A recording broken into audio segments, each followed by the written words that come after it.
Bonjour à toutes et à tous et bienvenue sur le plateau de votre entretien de la matinale.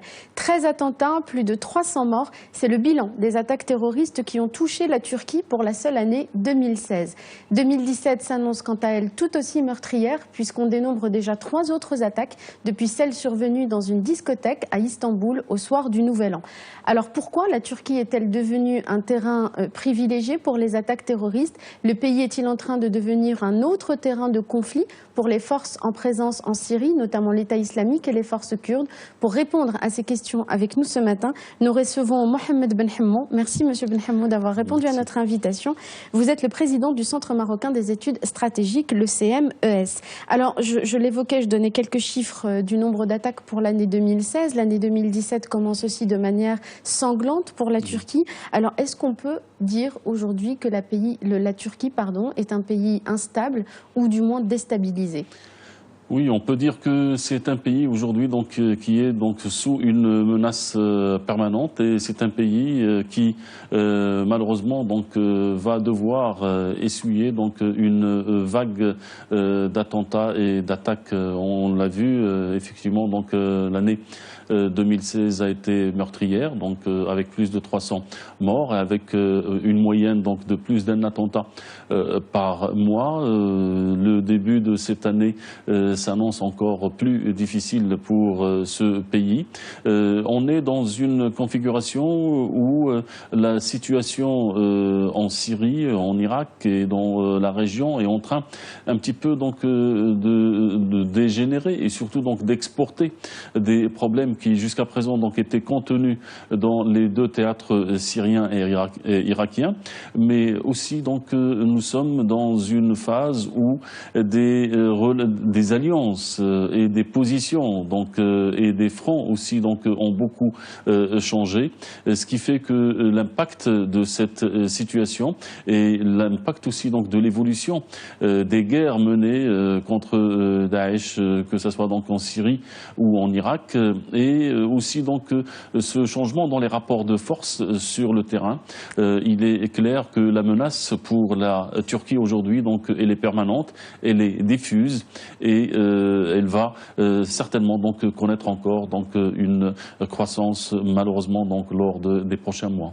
Alors vous l'avez dit, cette menace est diffuse, mais est-ce qu'on a quand même une lisibilité sur ces attentats? De qui proviennent-ils? Parce que beaucoup des attentats de l'année 2016 par exemple ont été revendiqués par le PKK ou par ses satellites dont le TAC, mais est-ce que l'État islamique est aussi engagé? Il y a des attentats aussi qui ont été revendiqués par l'État islamique. Alors, quelle lisibilité on a? Est-ce que la Turquie est prise en étau entre ces deux protagonistes? Oui, on peut dire ça comme ça. Elle est prise en étau entre les deux groupes, mais elle est prise aussi dans le piège de ces politiques, voire de certains engagements antérieurs, pour ne pas dire aussi de certaines erreurs de calcul. Elle est en train de payer le prix de sa position au début sur le conflit syrien? Je pense que oui, parce que d'un côté effectivement l'espace turc aujourd'hui paraît en termes d'acteurs asymétriques et d'acteurs non étatiques actifs sur cet espace, il paraît illisible, parce que les services de sécurité turcs et la Turquie doit faire face à la fois à un activisme violent du PKK et de plusieurs branches satellites dans ce courant, mais aussi à Daesh et à d'autres groupes qui ont été présents sur le théâtre syrien et irakien. Il y a une difficulté de déterminer un ennemi, mais ils sont plusieurs, mais aussi une difficulté de pouvoir gérer à la fois tout ce reflux, parce que sur l'espace turc, on le sait, il a a été, lors de ces dernières années, donc un point de passage et un carrefour aussi pour tous ces combattants terroristes étrangers donc, qui sont partis en Syrie et en Irak, puisqu'ils sont transités par là. Et il y a eu aussi donc cette masse importante donc, de réfugiés venus de ces espaces. Mais ce qu'il faut aussi donc retenir, c'est qu'aujourd'hui, donc, il y a un changement dans les positions de la Turquie. Il y a aussi donc de nouvelles alliances qui s'installent et il y a un engagement des Turcs dans la guerre et sur le terrain. On l'a vu aussi donc que ce soit donc là maintenant donc ce pacte ou cette alliance entre donc les Turcs, les Russes et les Iraniens donc autour de la Syrie. On l'a vu aussi donc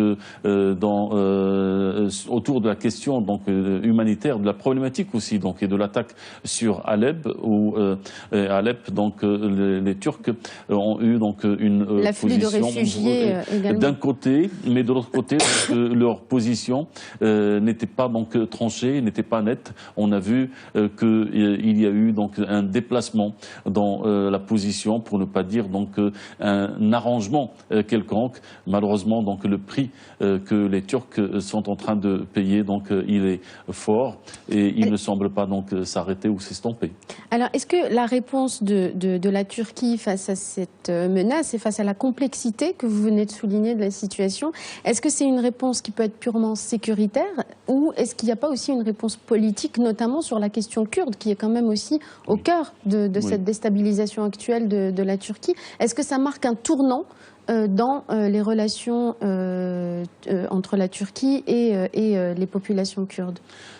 Certes, la réponse sécuritaire ne peut jamais être la seule réponse à apporter. Bien sûr, elle est nécessaire, elle est obligatoire, puisque donc c'est une réponse opérationnelle. Donc c'est une réponse donc qui doit être là pour pallier, donc pour stopper ou éviter donc ces menaces et ces attaques. Mais est-ce qu'elle peut être vraiment efficace? Parce que les dispositifs, pour le moment, ne servent pas à endiguer ces vagues d'attentats très nombreux.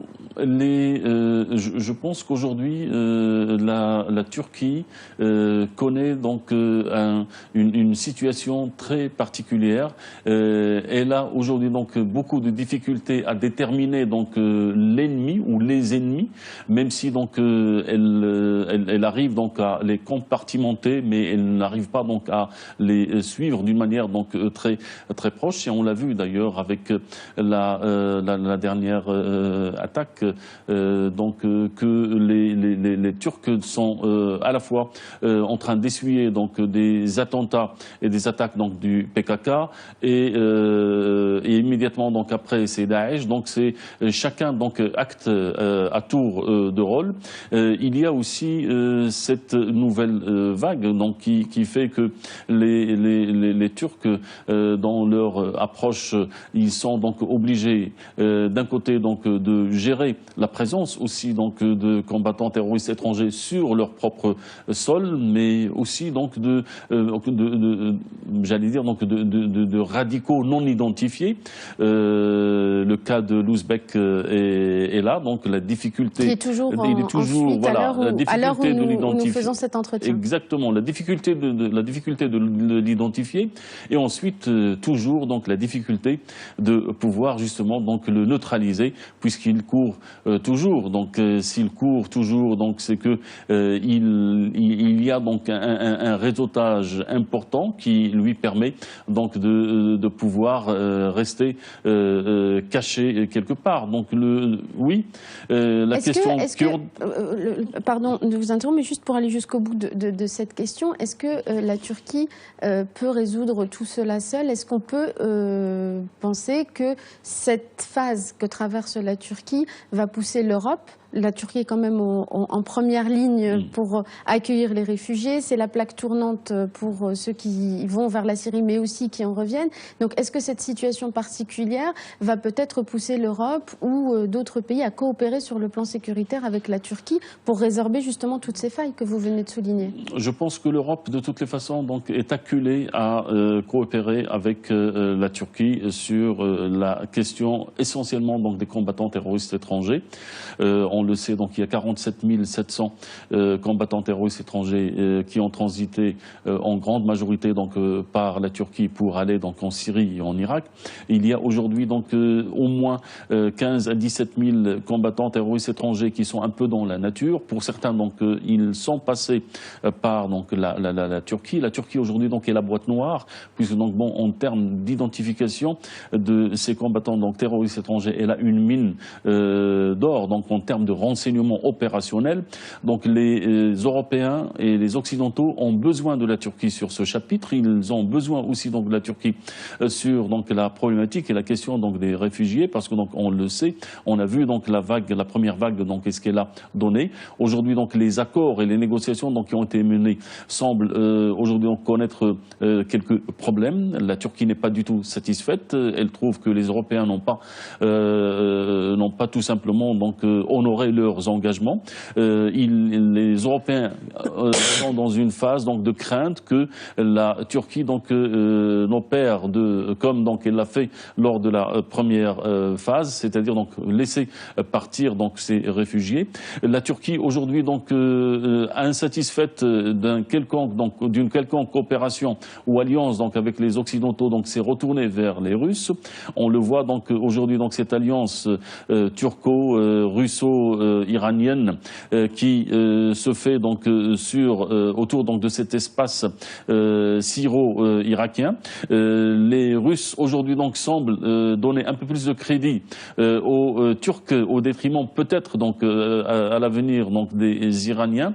Dans cette conjoncture, donc les Turcs aujourd'hui se trouvent beaucoup plus portés dans une coopération encore plus étroite et stratégique avec les Russes qu'avec les Occidentaux. Ce n'est pas pour autant qu'ils vont fermer la porte aux Occidentaux, mais la Turquie aujourd'hui donc est consciente des fragilités internes dont elle souffre. Elle est consciente aussi donc des menaces multiples auxquelles elle doit faire face, et elle est consciente aussi donc de la nécessité de trouver des réponses politiques, des solutions politiques à des problèmes qu'elle a un peu partout. Je pense que ce qui hante aujourd'hui donc le plus les Turcs, c'est de voir naître un État kurde. Et là, donc, il y a aujourd'hui beaucoup de tractations qui se font, et des positions aussi, donc, et des lignes qui sont en train de bouger, qui vont peut-être donc permettre aux Turcs d'accepter en quelque sorte donc que cette entité continue à exister, donc même avec une forme autre que celle de l'autonomie en Irak, mais surtout pas donc en Syrie. Je pense pas à leurs frontières. Pas à leurs frontières, et pas en Syrie plus exactement, même si donc en Irak donc ce n'est pas loin. Donc c'est beaucoup plus la problématique aujourd'hui donc kurde, et les Turcs sont conscients qu'il y a aujourd'hui donc de nouveaux desseins qui se font dans la région. Ils ne veulent pas donc que ça soit à leur détriment, et ils ne veulent surtout pas donc qu'ils aient des acteurs dont ils ne veulent pas à côté. Merci beaucoup, Monsieur Benhamou, de nous avoir aidé à y voir un tout petit peu plus clair sur la situation en Turquie. Merci beaucoup d'avoir été avec nous. Merci à vous tous et à vous toutes de nous avoir suivis. Restez sur Média TV. Dans un instant, vous avez rendez-vous avec la suite des programmes. Très bonne journée à tous.